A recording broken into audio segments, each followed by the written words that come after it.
Bien, pues mi idea para hoy en realidad tenía más que ver con hacer alguna serie de consideraciones sobre elementos del proyecto y algunos temas que nos interesa desarrollar en este seminario en concreto, y en relación con el marco general del proyecto de investigación, que es el marco de la precariedad laboral, de la filosofía del cuerpo y de la vida dañada, de la cuestión del daño o del sufrimiento. Ya ha habido otros seminarios, los cursos anteriores vinculados a este proyecto. Este seminario se titula Escenarios actuales de la vida dañada, cuerpos, territorio, trabajo, y esta primera sesión introductoria tiene como título general Cuerpo, trabajo y subjetivación política.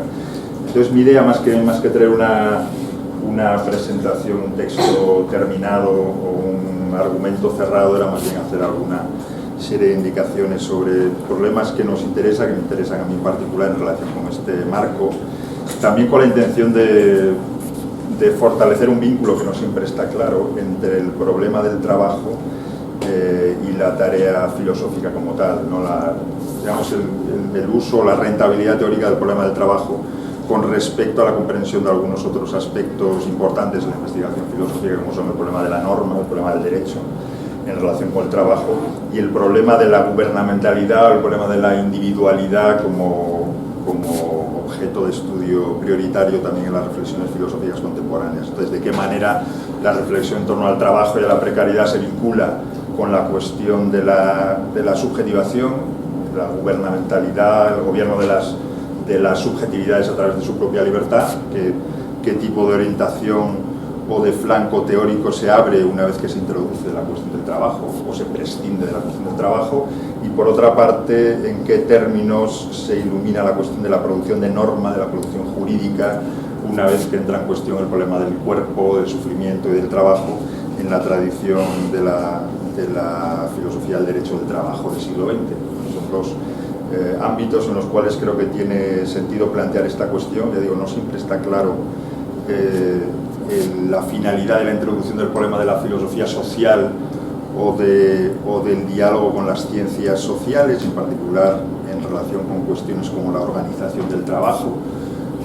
como la organización legal de las relaciones laborales con respecto a problemas filosóficamente más centrales.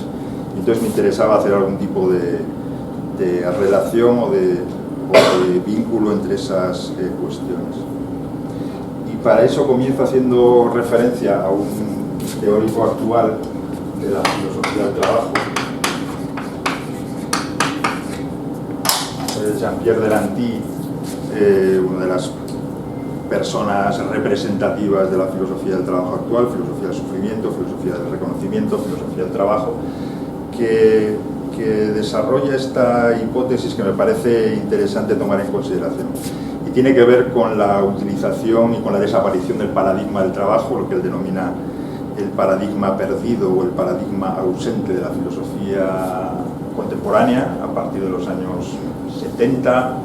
coincidiendo con el giro neoliberal, coincidiendo también con la transición del fordismo al postfordismo y con la explosión de los estudios en torno a la gubernamentalidad. La idea de Delanty, presentada muy esquemáticamente, pero creo que puede servir sobre todo como marco, es que en alguna medida importante las filosofías continentales hasta finales de los años 60 operaban en una cierta relación con el contexto de la praxis, de la producción, del trabajo, por supuesto en ámbitos marxistas, pero no solo en ámbitos marxistas, a partir de paradigmas vinculados a la praxis, vinculados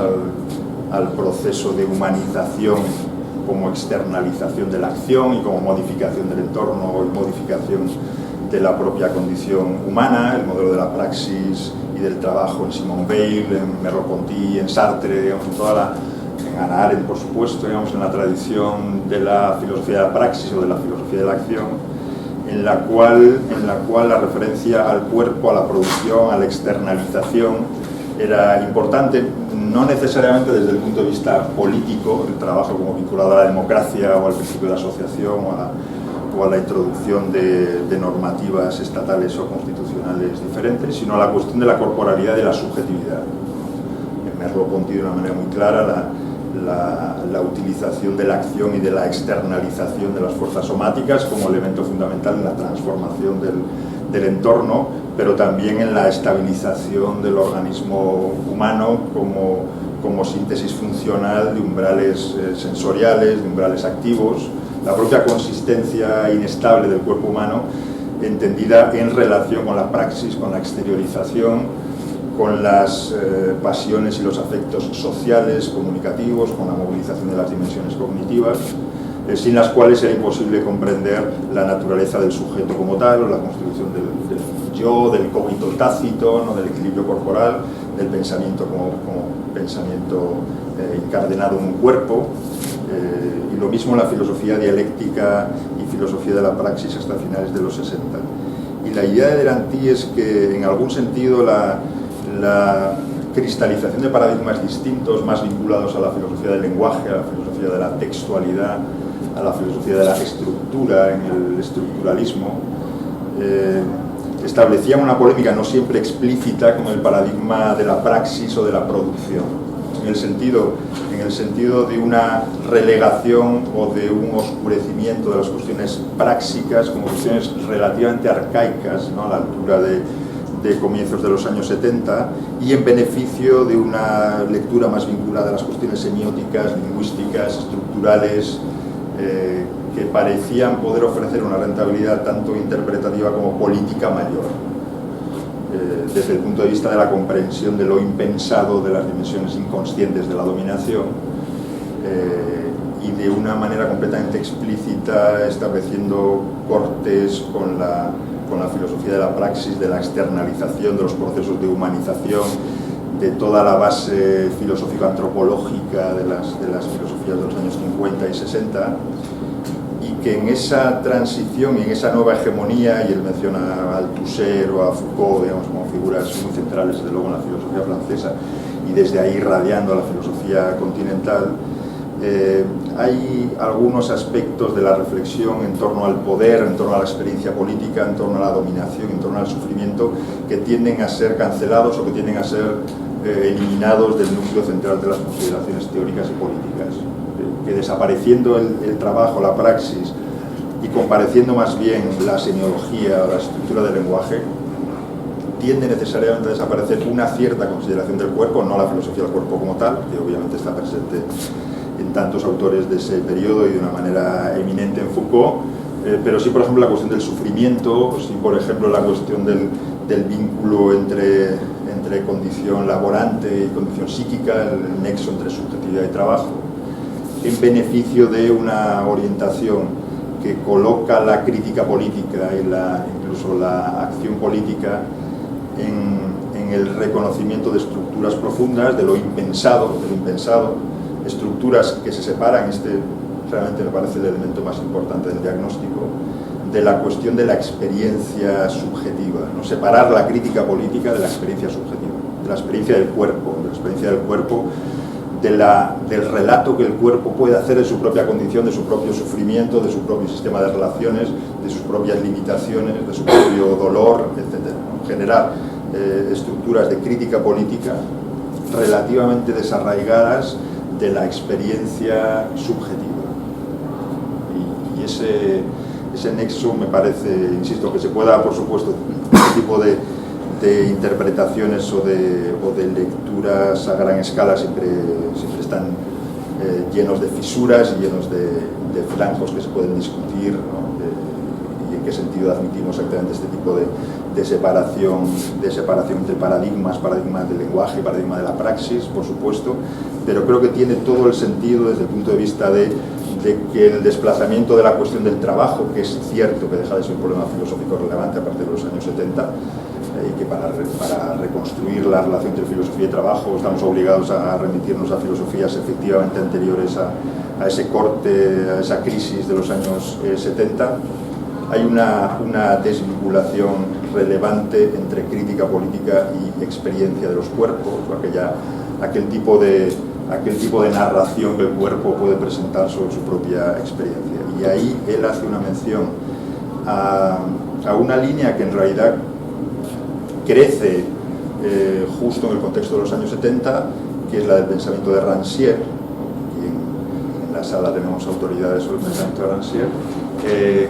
que representaría en algún sentido una protesta o una rehabilitación de la vía de la experiencia, no de una reconstrucción filosófica de la experiencia obrera, de la palabra obrera, una rehabilitación de la complejidad, de la profundidad, de la heterogeneidad de la experiencia obrera, por contraste con la mirada más abstracta, de corte estructural, de corte lingüístico, de corte textual, que quedaría más bien vinculada a la figura de Althusser. Entonces, esa figura de Rancière y la línea que a partir de Rancière puede abrirse también de rehabilitación, ¿no? de conectar la crítica política con la experiencia de los cuerpos sufrientes, de los cuerpos trabajadores, creo que es relevante por este marco general en el cual es importante volver a introducir la cuestión del trabajo, de la reflexión del trabajo en este marco específico, en el vínculo que el trabajo mantiene con la subjetividad, que es lo que se gana en cuanto la teoría de la subjetividad se vincula a una teoría de las formas del trabajo, de qué manera la estructura misma del trabajo, ¿no? Como exteriorización, como movilización de la energía, como movilización de los umbrales sensoriales del cuerpo, como relación con entornos complejos, como relación con otros cuerpos, como establecimiento de relaciones comunicativas, de solidaridad o de competencia, de qué manera la introducción del aspecto del trabajo determina o condiciona la reflexión filosófica sobre el problema de la subjetividad. Y eso creo que es uno de los puntos de partida también para nuestro proyecto, entender el aspecto laboral como constituyente de subjetividad y definiendo una filosofía del cuerpo que tiende a acentuar la posibilidad de la narración de la experiencia, del compartir la experiencia y de la generación de afectos y de prácticas comunes. Entonces el cuerpo que trabaja es un cuerpo que moviliza dimensiones centrales de la subjetividad, que es un cuerpo reflexivo necesariamente, que es un cuerpo en comunicación, que es un cuerpo que está sometido y por lo tanto es vulnerable a la alteración de los umbrales espaciales y temporales, que está abierto al fracaso, que está abierto a la reiteración, a la repetición, a la sobrecarga, a la generación de patologías vinculadas a esa condición laborante, y que por lo tanto la mirada desde la filosofía del trabajo ilumina de una manera particular la cuestión de la identidad personal, de las enfermedades mentales, de la vulnerabilidad psíquica y física, y por ahí parece que hay cosas relevantes que hacer con respecto a la rehabilitación de un cierto paradigma perdido, paradigma olvidado según Verratti. Y tomando bien esta idea según la cual la desaparición del paradigma del trabajo, la rehabilitación del trabajo,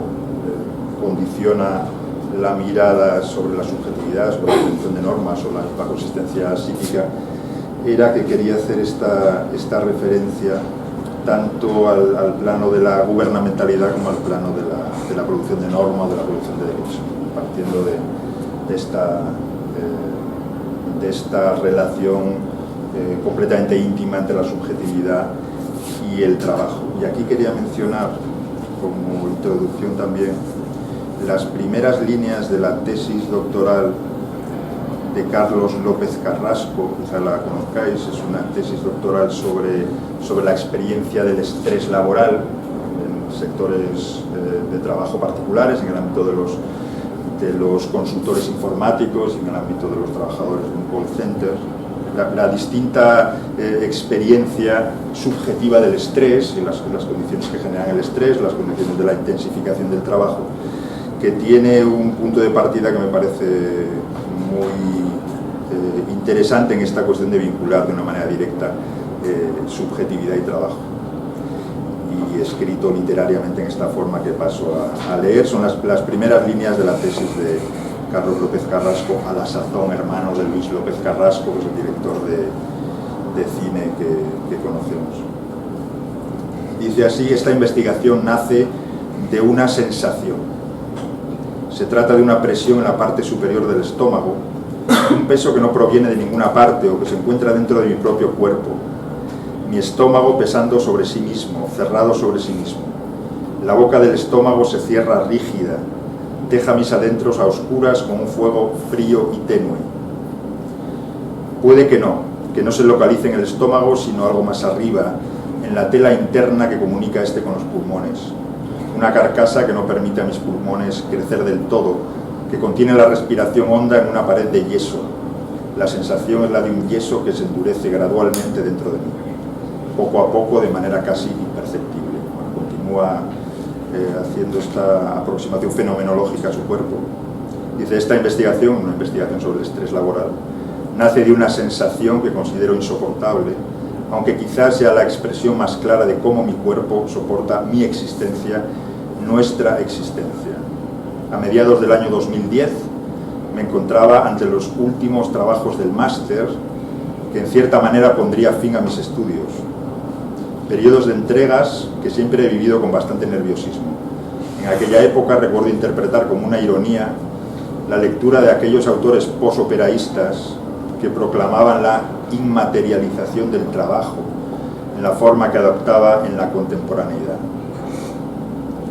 Pensaba, si fuera mi alma la que opera en la actividad que realizo frente a la pantalla del ordenador, no estaría tomando omeprazol por el dolor de estómago. La propia sensación de ansiedad era la premisa de lo que se fue conformando como una intuición que da lugar a la tesis. El modo en el que el trabajo pone en juego la subjetividad no podía discurrir al margen de los cuerpos y la materialidad. El modo en el que el trabajo pone en juego la subjetividad no podía discurrir al margen de los cuerpos y la materialidad. Cuestión que me despertó el suficiente interés como para cambiar el tema de la tesis que recién había matriculado sobre emociones y movimientos sociales. Algunos meses después pasé a centrar mi atención a la experiencia de estrés en el trabajo. Esta me parece la presentación ejemplar de la cuestión, con el vínculo directo entre sobrecarga, exigencia o intensidad laboral con la estructura de la subjetividad psíquico-física, la referencia directa al problema del trabajo inmaterial, que es una cuestión muy central en los paradigmas actuales, justamente en este sentido de entender que las formas del trabajo contemporáneas se caracterizan por una movilización de la producción inmaterial, afectiva, comunicativa, cognitiva, no exactamente física o corpórea, y la vinculación entre los cuerpos, la materialidad y el trabajo me parecía que es relevante para esto que voy a decir. Ya digo, voy a hacer mención, intentaré ser breve, aunque me cuesta porque hay muchas cuestiones como implícitas en las que no me quiero detener, pero sí hacer mención al menos a estos dos planos, el de la gubernamentalidad, el gobierno de los individuos a través de su propia libertad, y el problema de la norma, de la producción de derecho y el vínculo entre derecho y poder, tomando el punto de vista del trabajo. Entonces, para ser esquemático y para que pueda servir sobre todo de orientación para futuras discusiones y para futuras exposiciones dentro de este mismo seminario, con respecto a la primera cuestión, a la cuestión de la gubernamentalidad o de la individualidad. Seguramente no es necesario volver a recordar que desde la perspectiva Foucaultiana, muy hegemónica a partir de finales de los años 70, las formas de la racionalidad política estarían crecientemente marcadas por un conjunto de disposiciones postdisciplinarias que no se dejarían interpretar por el marco disciplinario de la construcción del gesto del cuerpo, de la construcción del cuerpo dócil, de la externalización de la capacidad de la dirección de los cuerpos, sino más bien por la conducción de las conductas a través y necesariamente con el apoyo en la libertad individual, ¿no? El gobierno de los individuos en las condiciones de la racionalidad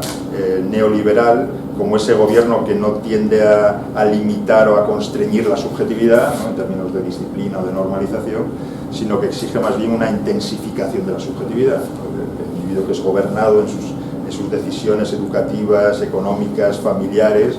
en virtud de un uso permanente de su capacidad de decisión, de cálculo, de preferencia y la modificación y la acción sobre el marco de sus propias preferencias. Bueno, el gobierno a través de la libertad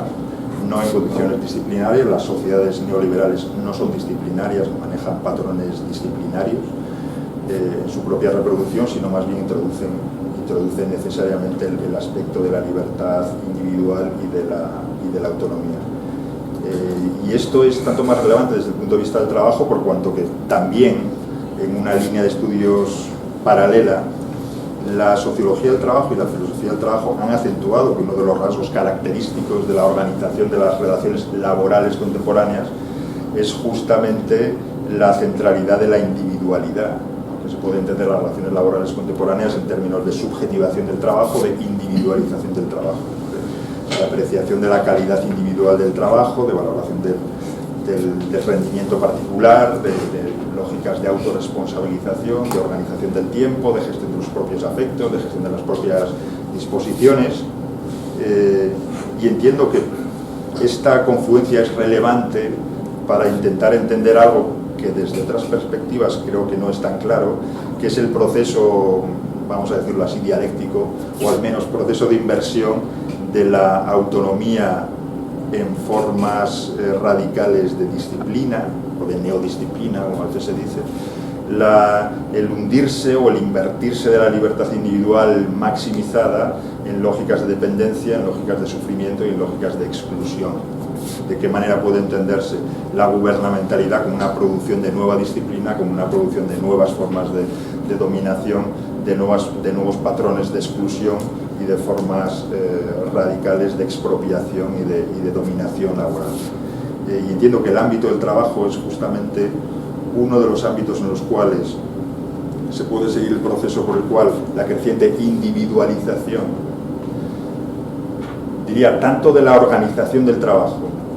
como de la experiencia subjetiva, como de la manera en la cual se enmarca nuestra propia experiencia laboral,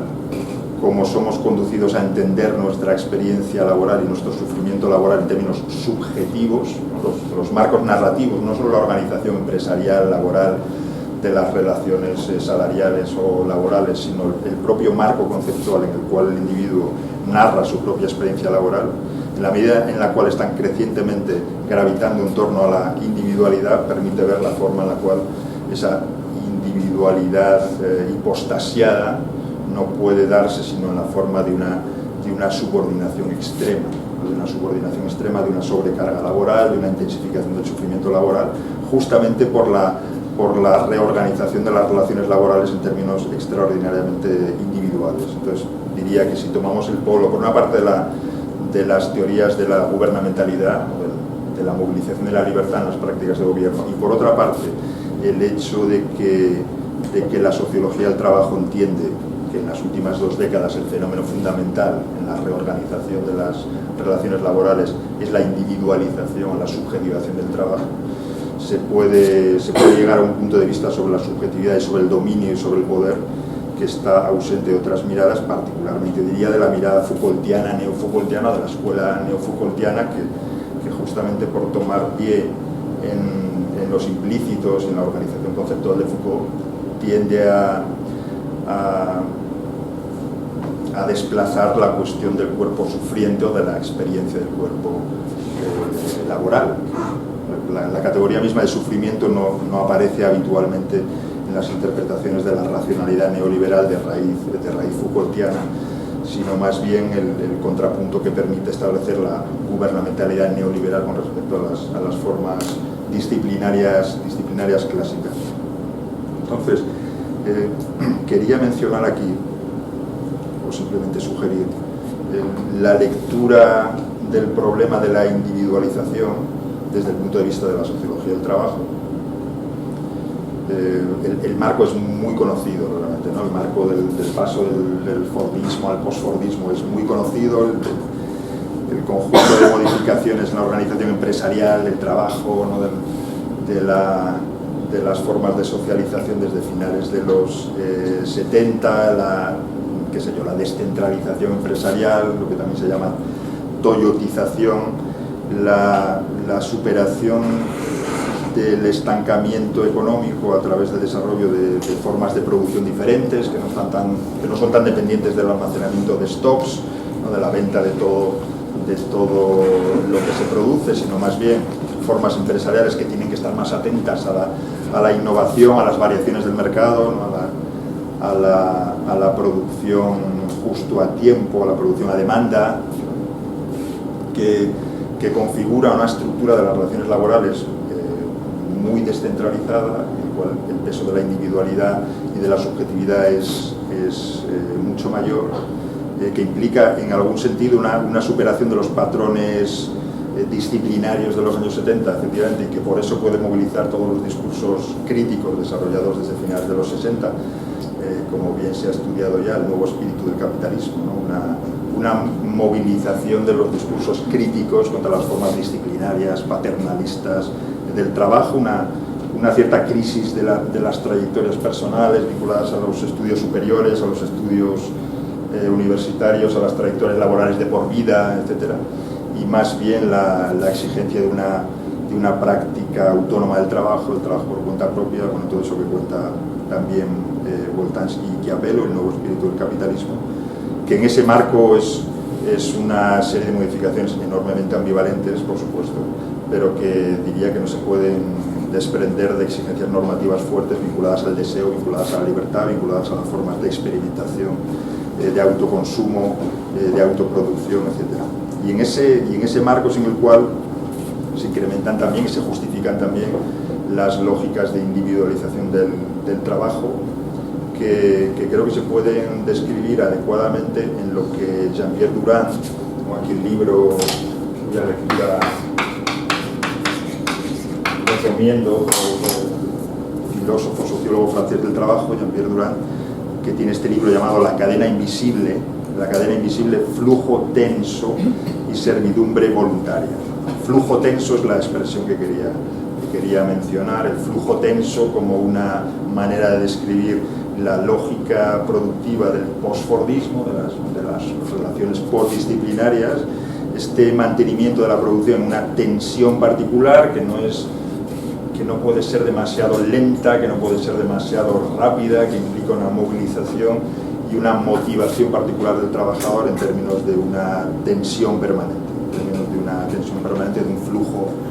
de un flujo tenso, que lo llama Durand, que viene a complementar la mirada del fordismo en este sentido que él plantea así. Dice el justo a tiempo, ¿no? La producción just in time, la supresión de los almacenajes, de los stocks, etc. El justo a tiempo, al hacer desaparecer los circulantes, tensa el flujo de la producción.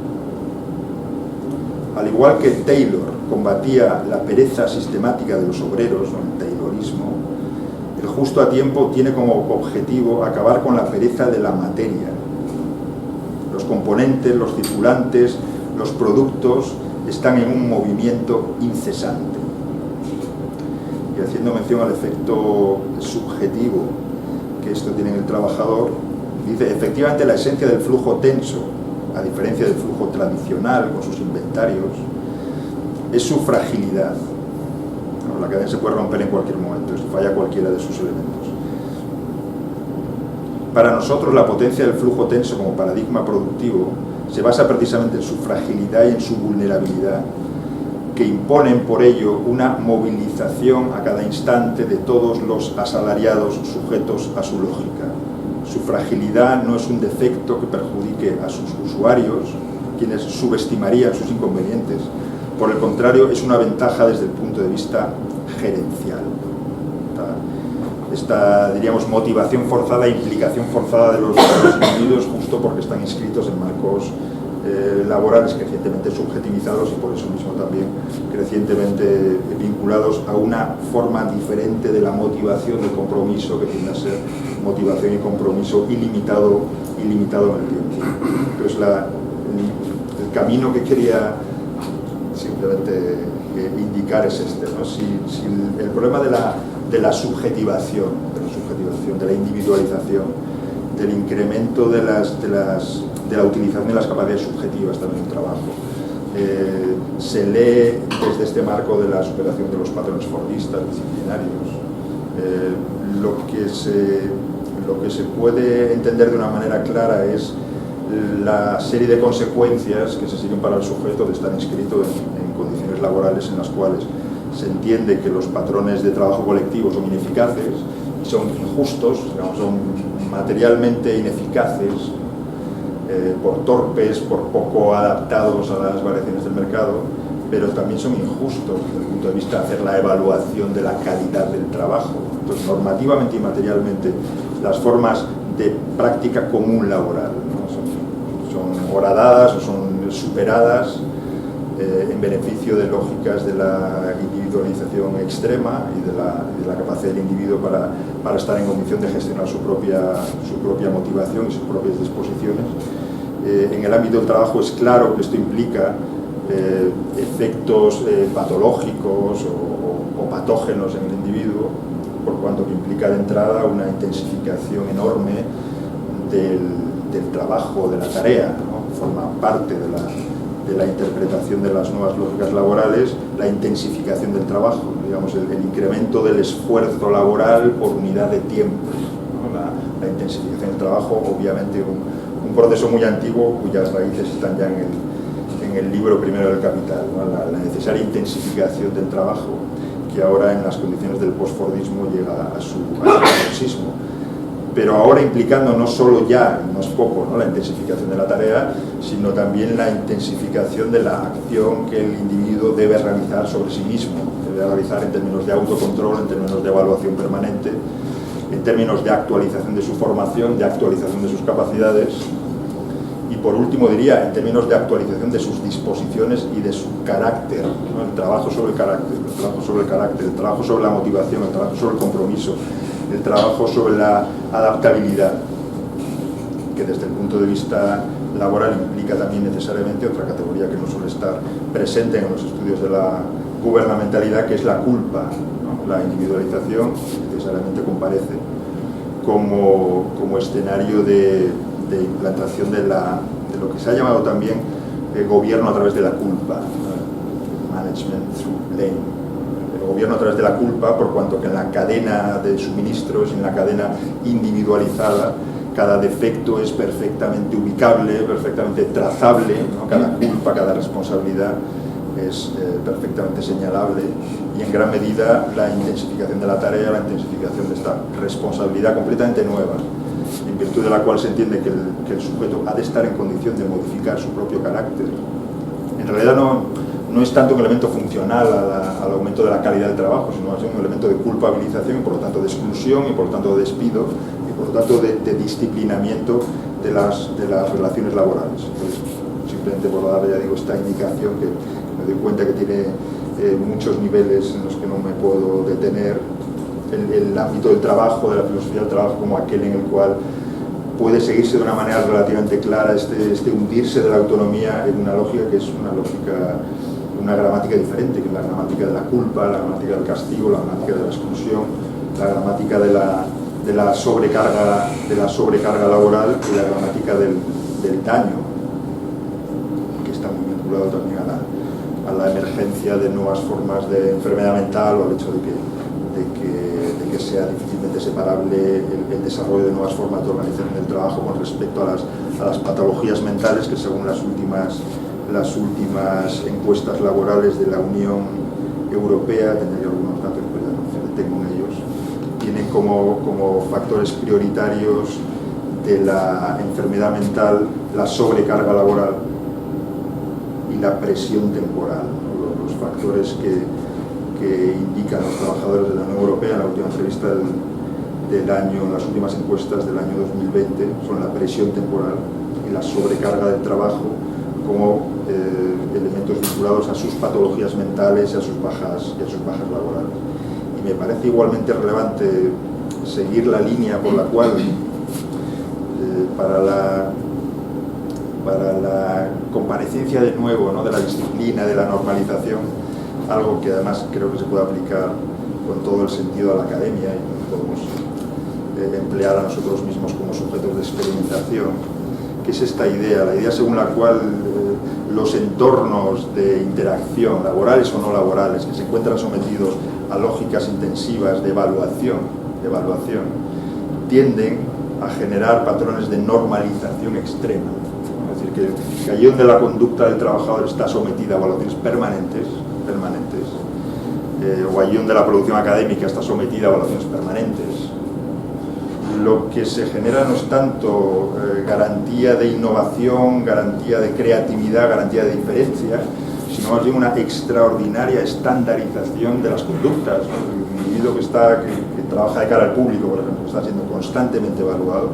genera patrones de extrema disciplina corporal,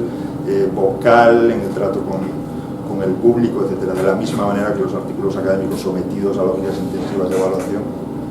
pues llevan a la situación en la que estamos y creo que todos conocemos, que es la extraordinaria estandarización de la producción intelectual, de la cual queda extirpada y mutilada cualquier dimensión estilística, personal, de humor, de ironía, de iniciativa real, ¿no?, en beneficio de lógicas evaluadoras que tienden a una normalización, convencionalización del lenguaje completamente dañina para aquello que se pretende defender, ¿no? Esto es el marco clásico de la dialéctica de la ilustración, ¿no? Aquello que quiere ser defendido termina por ser anulado por los dispositivos que presuntamente habrían de defenderlo. Entonces, por aquí yo creo que hay una línea que es relevante para pensar el volverse de la autonomía coactiva, el volverse de la autonomía una fuente de producción de daño, en este caso, que desde la perspectiva de la bioeconomía se llama subsunción real de la vida en el trabajo. Sobre lo cual también podríamos decir algo. Y por no extenderme más y por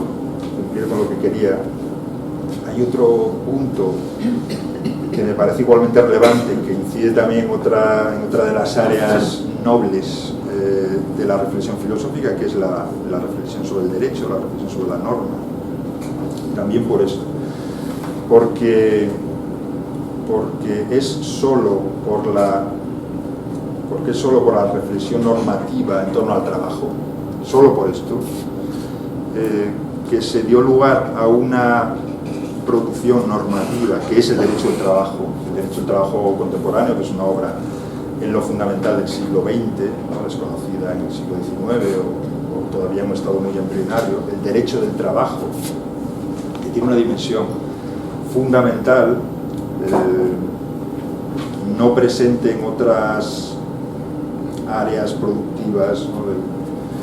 del derecho, y que es esta, la consideración de la norma como algo que tiene una relación directa con el conflicto social y con el equilibrio de poder social,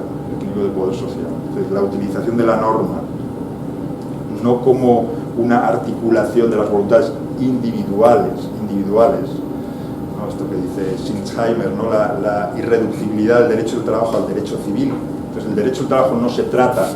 con las mismas categorías que operan en el derecho civil. No es la voluntad, no es la propiedad, no es el contrato, es otra cosa. Es el poder social, es la garantía de la libertad social, esto es de la no dominación social, que exige una contraposición o una contradicción con el lenguaje del derecho abstracto o con el lenguaje del derecho civil. El derecho laboral impone límites a las voluntades de los sujetos, con el objetivo normativo de garantizar la libertad social, no la libertad civil, sino la libertad social, la libertad propia de las sociedades civiles, de las sociedades burguesas contemporáneas y de los desequilibrios de poder que se dan dentro de esas sociedades. Por lo tanto, la interiorización del problema del poder y del problema del conflicto, no de respetar la voluntad y la propiedad y el acto del contrato, del intercambio jurídicamente reglado, sino más bien el establecimiento de marcos en los cuales hay cosas que no se pueden decidir, ¿no? Condiciones laborales, límites de jornada, límites salariales, participación de los trabajadores en la organización del trabajo, etcétera, cosas que son literalmente indisponibles porque implican una reducción de la libertad o un incremento de la dominación. Entonces, el punto de vista que tanto me interesa de la reflexión filosófica sobre el trabajo es este en segundo lugar, ¿no? La idea de que la atención al derecho del trabajo es la atención a un tipo de libertad que no se puede reducir a la concepción liberal, ¿no?, de la idea convencional de Estado de Derecho, tal y como queda articulada desde finales del siglo XVIII, sino que implica de manera fundamental la introducción del problema del poder y del contrapoder, ¿no? El derecho laboral es literalmente un contrapoder que solo nace de los desequilibrios y de las asimetrías de poder de las sociedades burguesas o de las sociedades liberales. Y aquí iba a hacer mención, por lo menos lo dejo escrito,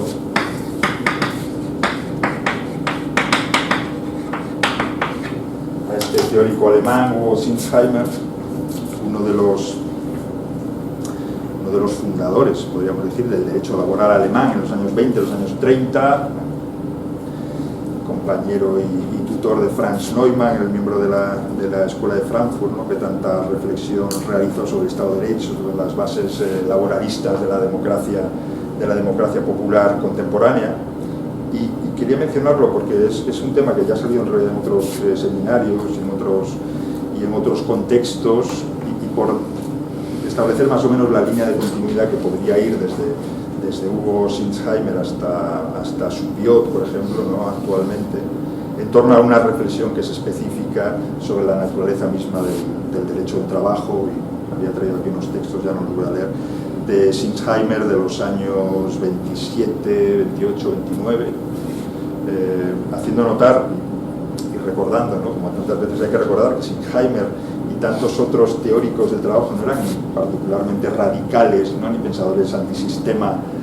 sino más bien socialistas de última hora, socialistas posteriores a la Primera Guerra Mundial, ¿no?, que sin embargo entienden que en las condiciones de las nuevas sociedades de comienzos del siglo XX hay un lenguaje normativo que es indispensable, que es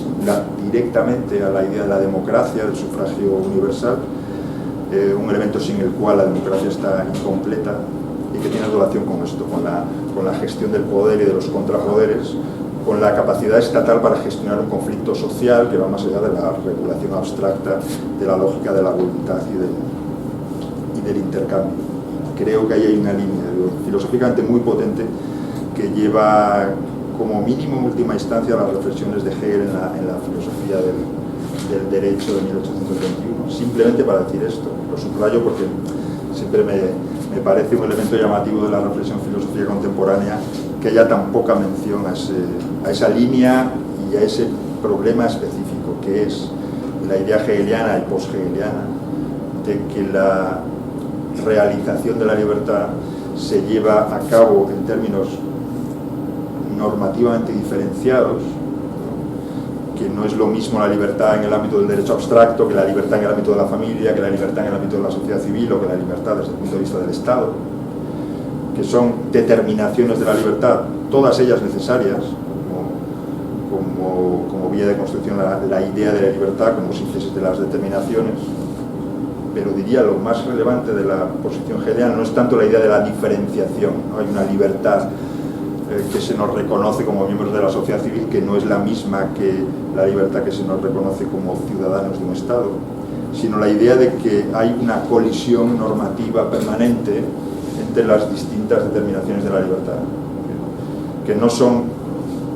fácilmente compatibles, ¿no?, sino que la producción normativa que emerge de la nueva sociedad civil entra necesariamente en colisión con las estructuras, con la sintaxis y con la semántica del derecho abstracto, del derecho liberal. Entonces, que aquello que se requiere como libertad en la sociedad civil, que es, por ejemplo, la protección ante la pobreza o ante la exclusión, requiere de una intervención en el ámbito de las relaciones de propiedad. Entonces, que la libertad moderna, vamos a decirlo así, casi de manera escolar, ¿no?, que la libertad moderna implica siempre la colisión normativa, que no se puede resolver de antemano, sino justamente en condiciones generadas por la propia evolución de las sociedades avanzadas, pero que no se puede entender el sistema de los derechos y el sistema de los derechos sociales como una mera ampliación no conflictiva de la gramática jurídica moderna, sino más bien del establecimiento de tensiones, de fracturas que ahí se dan en su máxima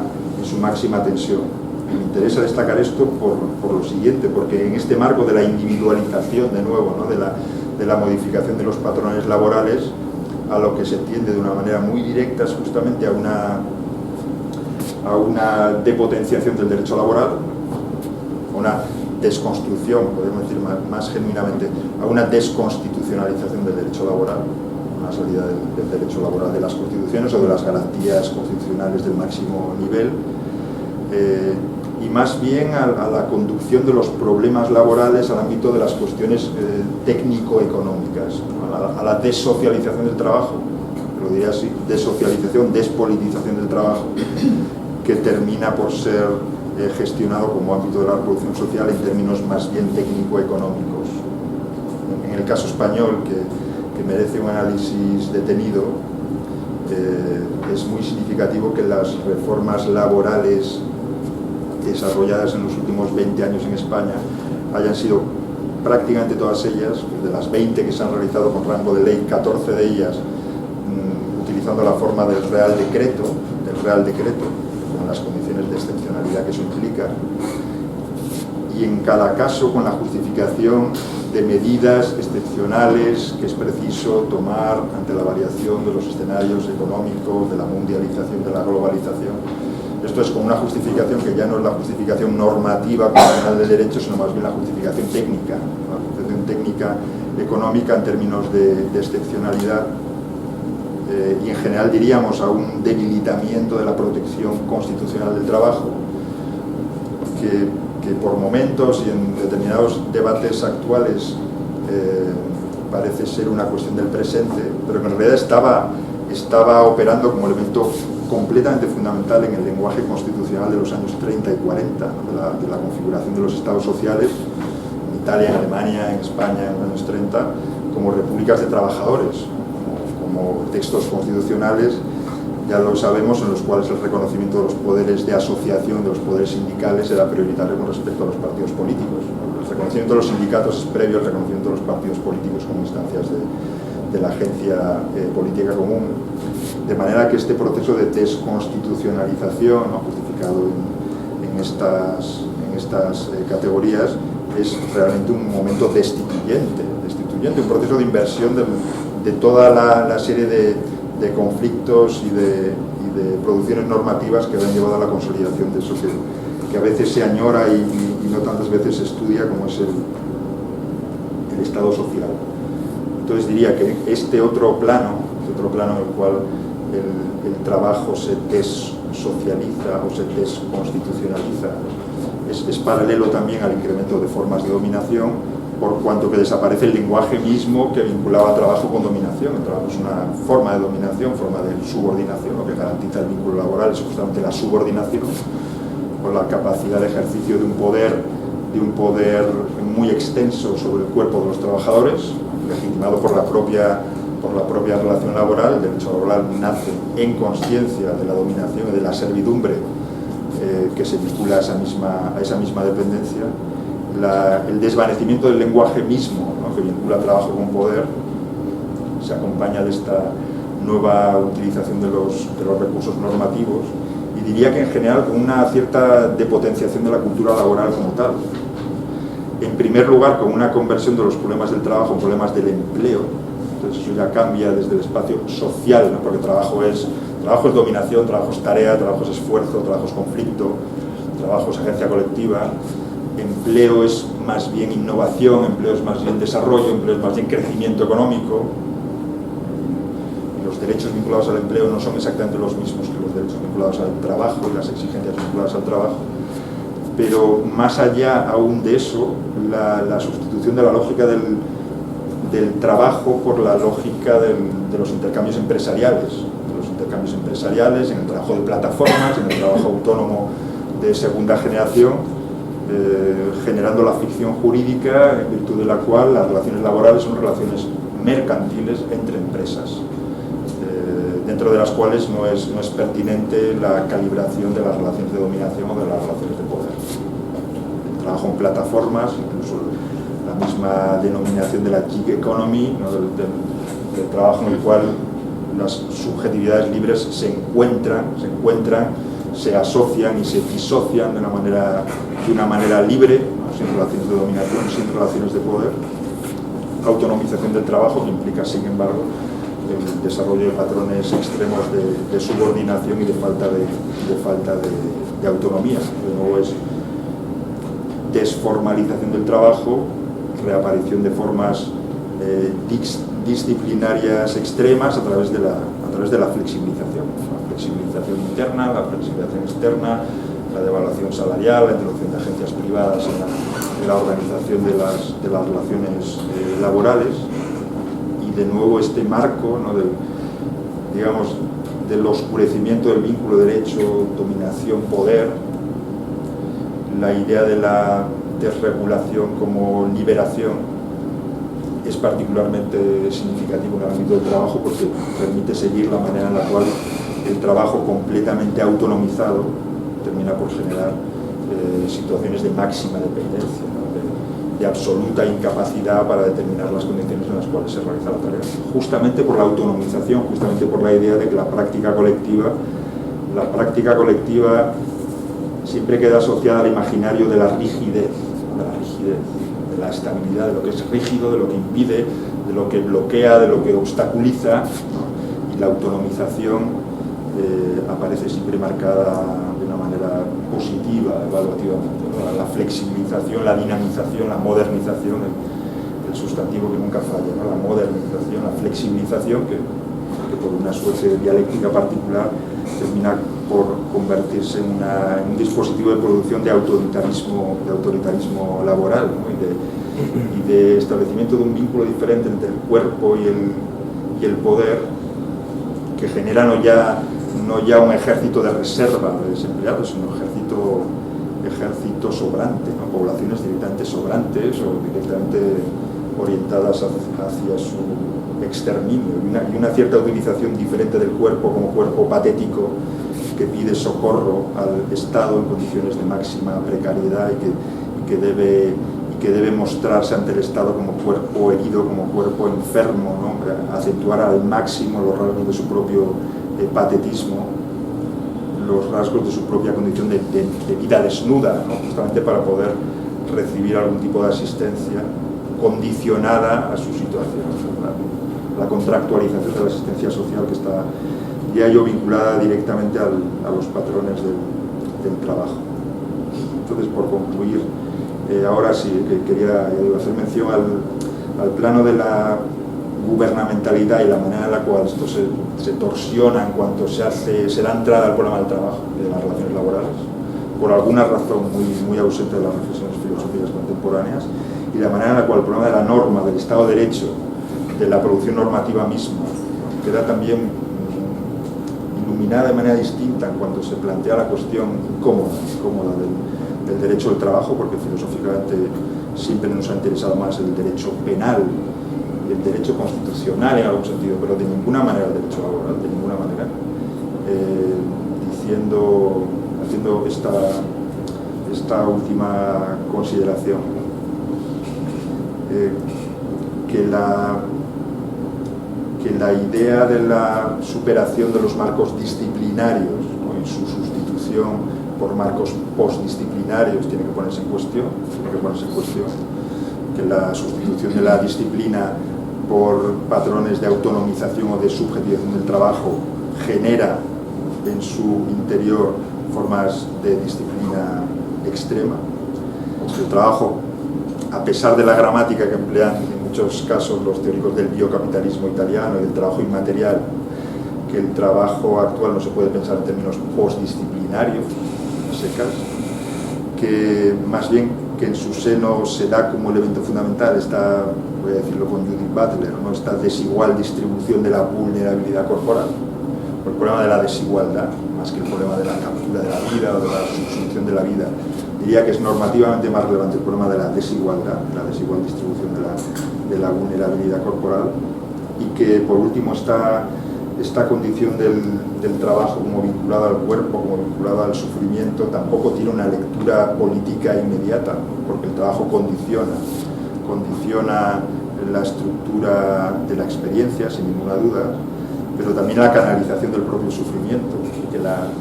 que la forma en la cual el sujeto percibe su propia condición, percibe su propio estrés o su propia sobrecarga laboral, está a su vez condicionada por los patrones corporales vinculados a su actividad laboral, que no siempre son conscientes, por otra parte, que se vinculan a un cierto hábito, ¿no?, que la percepción del estrés puede ser evaluada positivamente, ¿no?, en determinados hábitos de trabajo, en determinados espacios de trabajo, y generar una respuesta política distinta, y ser vivida de una manera insoportable, probablemente insoportable, en otros ámbitos de trabajo, pero a su vez ser conducida a esa condición sufriente más bien a una aceptación de la violencia laboral, o a una justificación de la virilidad, de las conductas viriles, ¿no?, que terminan por ser siempre centrales en las maniobras de excepcionalidad, de miedo y de culpa, y que, ya digo, que por ahí hay toda una serie de problemas y de reflexiones que creo que en realidad solo llegan a su máxima intensificación teórica en cuanto que se piensan en relación con problemas que de entrada pueden ser plebeyos o de naturaleza sociologizante, ¿no?, o extrafilosófica, pero que, por ejemplo, para desarrollar una filosofía del cuerpo, interesante, parece necesario contar con esta idea del cuerpo no como plataforma transparente a las relaciones de poder, construible a las relaciones de poder, subsumible, ¿no?, en las condiciones del capital, sino más bien como un espacio no completamente construible, ¿no?, que siempre resiste de alguna manera, sea en la forma del sufrimiento, sea en la forma de la acción, y que por eso mismo tiene una condición más bien dinámica, más bien que objeto de construcción pasiva, etc. Bueno, ya está. Siento haber dicho más cosas de las que quería decir, pero ya digo, me interesaba sobre todo generar una pequeña cartografía de lo que tiene que ver con la justificación de una vinculación en la que estamos trabajando, y que es esta constelación, ¿no?, el problema de los problemas filosóficos asociados al trabajo, al cuerpo, a la subjetividad, y en los cuales abren tantas líneas que son relevantes. Nada más por mi parte. Muchas gracias por haberme escuchado.